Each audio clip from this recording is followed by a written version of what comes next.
Welcome to Heal the World Show podcast, brought to you by the Healing Institute. We are an online worldwide hub of holistic practitioners, and we are out to heal the world. We want to give people hope.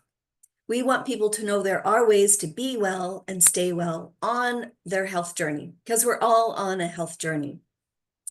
I've been using on holistic ways of being well for well over 30 years, so I know that it works. And I am passionate about creating education for people so that they know how they can stay well and be well. So why you might ask, why is this important to me? Well, we did have a tragedy in our family a while back when my mom passed away at a very young age. She was only 61, and it was due to complications of a medication she'd been on for a very long time. And we didn't know that being on that medication for a long period of time was going to affect her kidneys. So unfortunately, she died on December 15th, right before Christmas. I was 5 months pregnant with my son. And it's not only a tragedy that she passed at such a young age, but my children didn't get to meet their grandmother. And I don't want that happening for any other families. So that's my why. That's why we have the Healing Institute, because we really want to create a proactive wellness society. And I'm passionate about doing that. On Heal the World Show podcast every week, I invite a guest co-host to come and talk about their area of expertise.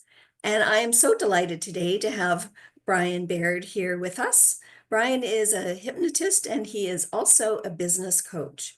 And we have a theme called for January. Our theme is a new you. It's a new year. It's a new you.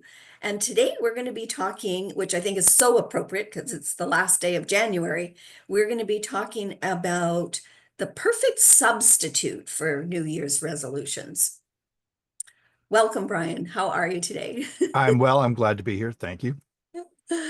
So we're just going to have a conversation. I just want to recognize there are a couple of our practitioners that have popped on. They're in the back room. So Al-Marie Shute is here from South Africa, and Marie Piplovic is here from Portland, Oregon, and the United States. So we've got 3 countries represented today because I'm in Canada. So that's great.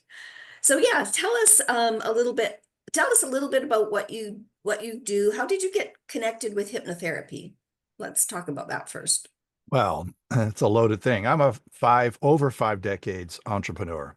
Although I may not look it, I started at a very young age being very entrepreneurial. So, um, but being entrepreneurial can often be an extension of one's insecurities because I came from modest means, modest background. And I got a materialism bug when I was much younger.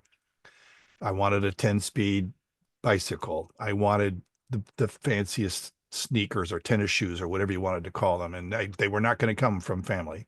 Nothing. There was that. I was lucky if I got, canvas sneakers type of thing.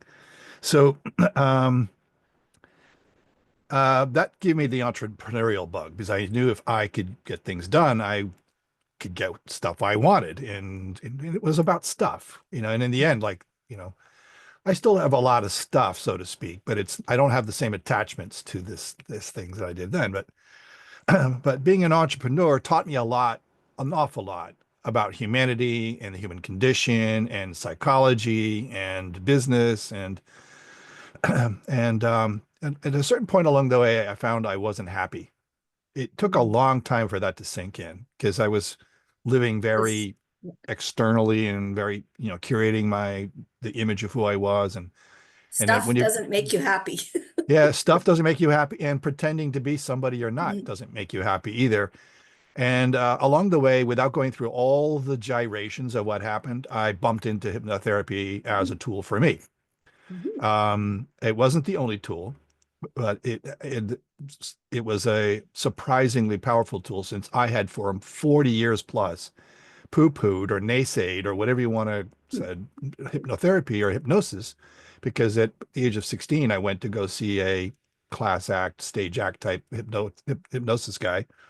And I was invited up on stage and sent down like a minute later. And I'm going, well, I can't be hypnotized. This must be fake. Like whatever reasoning it is when you're 16 years old. So for many years, I was just going, yeah, it's junk. It's balderdash. But I went to a business retreat where somebody offered to tell a story. I didn't know anything about her. She just came to be one of our presenters at this business retreat. And she had overheard me the night before at an open house part of our event, go, balderdash, it's junk, like. So she asked for permission to tell the room a story that might make us have a trance-like experience instead of saying hypnosis, which did not set off any alarms in me. So I just, sure, go ahead. And I was profoundly affected by that story and that trance that came out of it. So much so that not only did I decide I wanted to study hypnosis, but I also I became open to receiving it, if that makes any sense. So the person who was there that was doing had a PhD in hypnotherapy. So she became a coach of sorts and also a therapist. And in some ways, the rest is history. But I do a lot of engaged one-to-one hypnotherapeutic work with people, but often though it's in the course of leadership development because I am primarily a business coach. Right. Yeah. But it's nice to have that tool in your toolbox for your clients. Right? It's a really powerful tool. And for those who are open to it, it can be it's very powerful in terms of the resets you can get out of it. Well, I'm like you. I'd only ever experienced the stage kind of hypnotist that made people, go up on stage and quack like a duck and do silly things like that. And so I was introduced to hypnotherapy by a young woman that I had worked with. We worked in the restaurant industry, but she was working on her hypnotherapy on the side. And so she invited a bunch of us to come to a workshop. And I'm like, okay, well, whatever. And of course, I didn't have a yoga mat, so I wasn't laying on the floor. The other woman and I that went together, we were sitting in chairs. But honestly, after the session that she did, and it was a fairly large room with lots of people. Most of them that had brought yoga mats were laying on the floor. Yeah, I was really, I went into kind of a trance state, I would say, and I was just so relaxed afterwards. Like it was beautiful.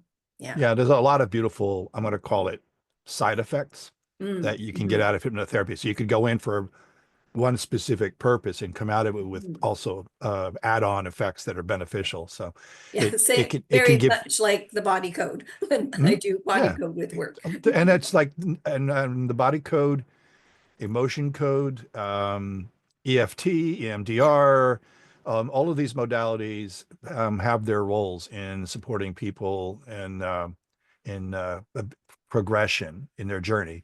And what I really mean by the word progression is getting out of the stuck state and moving forward. So, and so many of us are stuck.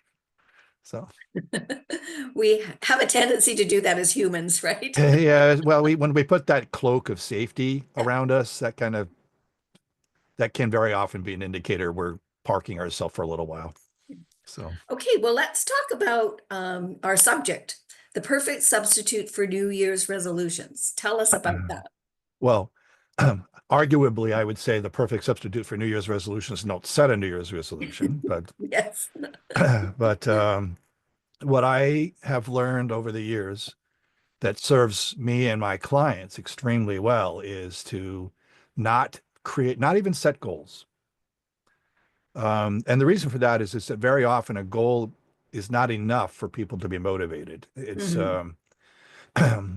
yeah, I may have an aim, I may have a direction, I may have a goal, or whatever those cases may be. It's just that very often it's very easy to get bumped out of that path or into a different to a different experience than one is setting out for. And then the other part about it is sometimes we need to do adjustment.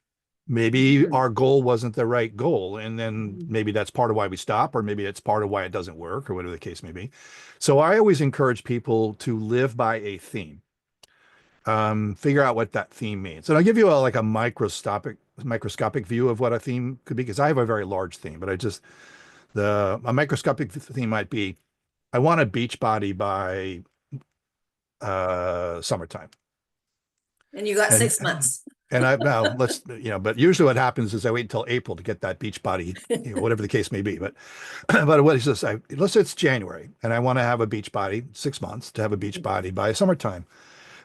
So if I say I'm going to lose weight or be more fit, get some exercise in and things like that, life gets in the way most of the time because life is constantly shifting us around. Yeah. And it's very easy to go, well, you know what, that goal's not so important because I got to take care of this bill, or I got to go to this wedding, or I got to do this over here. And then all of a sudden, I haven't done it for 10 days. And then we start to shame ourselves or feel guilty or whatever. And then for whatever reason, that just complicates the process or amplifies the experience so that you are just like, forget it. It's done. I'm out. Yeah, you give up. That's You right. you have to throw it out. Otherwise, you're constantly going to keep beating yourself up in all likelihood. So by having a theme, though, I could just say, I'm fit. I am fit. I may not be actually fit in this moment, but if I adopt the theme of being fit, then the Yes. things that I do will tend to align with that theme. It kind of goes back to part of the human condition is in our brain function, we have something called reticular activation. So if I have some patterns of things we're looking for, and our theme in our life can very much be a pattern, we will look for things that support that pattern. So it could very well be that that's the right meal for me. It could very well be that's not the right meal for me. And then you can make these choices without any judgment or anything like that. You're saying it's not part of my theme. Right. And you can allow yourself days of decadence because you can recognize, hey, I just need a break, so I'll have a piece of cake or whatever. It may not just be purely diet, by the way. It could be exercise or other things that can be part of our fitness aspect. But by just thinking of myself as fit and searching the patterns for the things that support that, makes it so that I don't really have to set a goal. It's just baked into my daily regimen, my daily posture, and all these other things that go along. And I find it to be incredibly successful for the people who are able to say, here's my theme. And you can have even sub themes. So I have a larger theme, which is a humanity servicing theme. But inside of that is, yeah, I'm fit. Or inside of that is, I am a donor to these great causes. Or inside of that is, I'm a wonderful partner, or whatever, whatever I'm, not delusional, just saying I'm incorporating this as part of who I am, and having my theme makes that possible. I wake up and go to sleep with my themes, and it charges me. I don't get tired very easily. And I accomplish a great deal inside of those themes. There's more to come, but it's just Because it's not rigid. I love no, that it's concept very of theme. it's very Theme. flexible. Yeah, very, very fluid and flexible. And it's not like you made that resolution or goal set, you set that goal. And then when you're not quite achieving the goal, as you say, that's when you do all of the Yeah, self-doubt a lot and of judgment. judging yourself and telling yourself you're not a good person because you Mhm. didn't accomplish that particular thing that you thought that you should do on January 1st, which oftentimes doesn't, well, more often Yeah. than not, doesn't work. I mean, studies show that usually by the third week of January, about 50% have fallen off. And by the Yeah. second week of February, almost 90 people have fallen off. Everybody, yeah. It's like, So we know, even with the studies and the statistics, we know it doesn't work. So I don't know why we keep beating ourselves up and Yeah. thinking that we had to have some kind of yeah, resolutions for the new year on January 1st. yeah, this may be a sidebar, but it's one of the reasons why I don't have to-do lists. I just put things into my calendar. You and I probably have already talked about this. I just Yeah. put things in the calendar. If they got to get done, they're in the calendar. Yeah. If I don't get them done, because it wasn't in the calendar, or at some point I assessed it doesn't need to be done, or isn't worth the Or it time. doesn't need to be done today, this Yeah. day, because And I've that's the other given, thing is you can yeah. do triage and just move Mhm. things around saying, well, I don't have to do it today. I'll move it tomorrow or whatever, or a month from now. Yeah, exactly. Well, I love that concept. So tell us some about, our audience always likes to know if they were to work with you, and we've got your calendar link in the chat, and also that's your QR code behind you, the QR Mhm. code for your calendar link. So anybody who would like to chat with you or get to know you can certainly contact you. And our audience also likes to know if they were to work with you as a Mhm. business coach. Um, so tell us some results, if you have some results of some of your clients. Okay. It may make sense just to focus on one of the current clients I'm working Sure. on, just because there's just so many success stories to focus on, and that, so, it just so happens to be somebody you know. So when I'm talking about this person, you'll say, "Oh, I know who that is." But one of the people that I've been working with, and it's been 3 years, and it may sound like that's a long time to be working with somebody when people want instant results, but she's had a series of instant results along the way, including Mm-hmm. discovering what was in the way of her success. Mm. We had now this is one of those cases where I don't always deliver hypnotherapeutic offerings to people because they Mm. may not need them. The just think that first of all, just talk about hypnotherapy just as another side comment. Hypnotherapy is a training tool. It's a learning tool. Right. A lot of people think it's a brain reprogramming thing, which, by the way, is if you learn, that's kind of a reprogramming. But what hypnosis does is it puts us into this state that allows us to receive information more easily. And then proof of, well, maybe it's not really it's good to say proof, but evidence of these kinds of things is that when we're in our first few years of personal, growth as a Mm. child, we're sponges. We just soak Yeah. everything up. And it's because we're largely, if not always, in that trance-like learning state as kids. Right. So we just gobble up data and information with visual, sensual, whatever the case may be. And then it starts to slow down and about, maybe around age 7 or so. And it just goes into a new format. So we do get translated experiences along the way. Many of us will probably acknowledge, if we're drivers, that just driving home one, you can say, I don't remember even doing this, because you kind of probably just went into a trance and just robotically got there. So we kind of all recognize what that trance-like state is. Not always good to do it behind the wheel of a car, but it can happen. Um, but the important part is that once we have that learning state, then we can also uh, reveal things that we haven't been thinking about, because we can clear away some Mm. debris in the Yes. process in Yeah. that learning state. So there's one individual, I had at that point known her for many, many months, and she was working with another coach who she ultimately dismissed. And then we started working about 3.5 years ago. And this was in the wake of her having a near-death experience. Mm. So she Mhm. was still sorting out the message that she came back with. And I'm not here to argue whether she really crossed over or not. Even if she won't argue that point, it's just she had an experience, whatever that was. Mhm. But it left her in a little bit of an unsettled state. So we used the hypnosis to kind of sort out what some of that was. And then there was some revelations about her childhood that she had suppressed for Mm. decades. That Um, happens so often when yeah, you've, right. because you, as you said, as a child, you have this, you're like a sponge. But if Mhm. you have bad things that are happening to you, you don't want to keep those. Yeah, you could compartmentalize them. You don't Mhm. forget them, but you can Mhm. compartmentalize them. And Mhm. then when you've done that, then you can at some point just not, maybe closing the door is the word, but just so you can kind of just block off the view, Mhm. and maybe not even know that, even though you blocked off the view, the smell of the events or the sounds of Yeah, the events exactly. may still be driving us. And so, and Mhm. when you think about the fact that, we operate in two states, survival or thriving, and that may be in between, but essentially just these two states. Right. So when we're in survival mode, those compartmentalizations serve us very, very well. And when she was having this um, revelation about her childhood, now she couldn't become unaware. So then Mhm. we did a lot of work to help her understand more of the depth of what was happening, what had happened to her, what she was feeling. She wasn't very good in talking to her feelings. It was another thing. She had lived in a world where masking up and being one of the boys, because she was in a male-dominated Right. industry, had also been part of that sort of separation Right. from some of these events that had happened in her youth. So out of this whole thing, she always had a mission to serve, but now she's got a completely clearer version of that mission, which before was kind of just let me serve, let me serve, let me serve. And now she's developed a program. There's a book coming out of it. The book's only a few months away.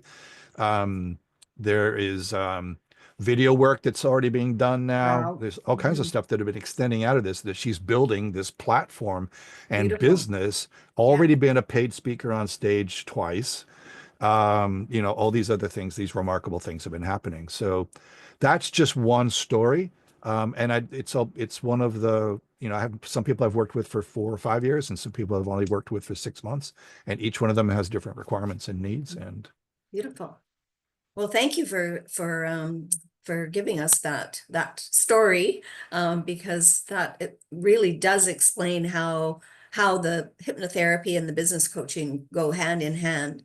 Mhm. Marie's got a question. How does hypnosis have the capability to change something physical, like really cold blue hands or eye issues? Well, I want to say depends. So, for Qualify example, that. let's just say I have eye issues from maybe my eyes are damaged from glaucoma. I don't know that once you've got physical scarring and other things like that, that you're going to undo some of those things. But what if your eye issues are founded in an emotional trauma? Mm. Wow. And this does happen for people where they at age 13 suddenly they never needed them before, and all of a sudden they need glasses. And there is probably an event that took place at age 13 that hyper stimulated or hyper excited the person's human frame, and that this eye issue may have been an emotional fallout from that. Maybe they don't want to see things like they used to see, Yeah. whatever the case may be. So yes, it could, if it has those kinds of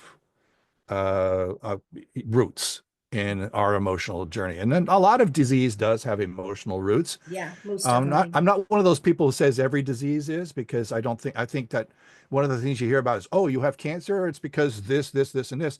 And it leaves a lot of people kind of on the hook for like, oh, I didn't live my life the way I should have, and I'm responsible Yeah, for my, again, more yeah. blame I'm and not take. interested in the blame game. I am interested in saying, well, we can support you by possibly removing some of the emotional underlying things that might have been contributory, or maybe direct causality could be, explored on that person's individual basis. But for the most part, yeah, it's a depends answer. So I don't, how much more can we dive into that one without beating it to death? And how would you answer her question about her cold blue hands? Well, it's the same kind of thing. If it's cold Okay. blue hands, probably, well, could be I have cold hands because I was just outside throwing snowballs. Or maybe I have cold hands because I have a circulatory challenge. The Mm, circulatory challenge might be I am deep down the road of cardiovascular disease and I'm not getting the circulation I need, mhm. and those kinds of things. And it doesn't mean we can't undo that. And maybe in a arc, a kind of a longer arc, maybe the issue is, since I personally believe we can reverse things like cardiovascular disease, that maybe we need to change some of, or help that person learn a truth that serves them better, gives them a theme. Maybe the theme is I am fit or I'm not ill, or whatever the case may be. And then we give them the opportunity to start to recognize, and also information to support this, Yeah. what it may very well be that caused the cardiovascular disease in their circumstances to begin with, so that they can recognize it, be aware of it, and start doing things inside the theme that will allow them to get into a healthier state. Right. So it may not be an instant answer for the cold blue hands. It could very well be I'm under emotional stress right now. My body has done that blood vessel contraction. Now we have cold blue hands. Hypnotherapy takes me out of that state. My circulation improves immediately. And yes, my hands can get warmer. So again, it depends. Okay, well, thank you for great answer. So we're nearly at the end of our 30 minutes, which is always surprising to me because we have these great conversations. Um, And so we do want people to know that your QR code, you can book an appointment. It's a 30-minute appointment, I think. Yeah, it's a 30-minute chat. If you Yeah, want to just maybe ask a question or yeah. learn a little bit more about, you know, my mission, as I said, my larger mission and my theme is to serve humanity. And if I can have a conversation with somebody that puts them in a trajectory of change for themselves, they don't have to work with me. I'm just, happy to just spend a little time figuring out what their Beautiful. questions or answers may need to be, and then support them and figure out what the next steps are if they need them. Thank you, Brian. That's just wonderful. You know, our vision with the Healing Institute is to create a community of health practitioners that will customize whatever you need for your unique circumstances. And again, you know, I said earlier that we are a holistic wellness community. So when you come to the Healing Institute, you may decide to engage with Marie, who does breathing, or Mhm. you may decide to engage with Marie, who is a boundaries coach. But you get all of us that are on the platform. So we would definitely be telling you about the other practitioners that are available so that you can be overall as well as possible. Our motto is service with love. We really do want to heal the world, and we really want to serve you and whatever your health issue is so that you can be the best version of yourself. We have a big ask for you to please tell people about our podcast, share the podcast, send it to your friends and family and community, let people know that we are here to help them on their health journey. And here you got to meet another great person healer today, Brian Baird. So thanks so much, Brian, for being on our podcast. It was my pleasure. And maybe I could make a quick note. Please. Mari and Elmarie and I there's a lot of overlap between breath work, boundary setting, and hypnosis. Anyway, they're complementary things. So it could very well be you can find somebody who needs an area of one thing, and I could go, yeah, you need to talk to Mari because she's got this breathwork thing, which can introduce another level of healing or another level of decompression or whatever else they need to go through to get their life in that state of progression. And setting boundaries, huge. Thanks for your wisdom. Greatly appreciate you being here today. And we will see everyone next Friday on Heal the World Show podcast.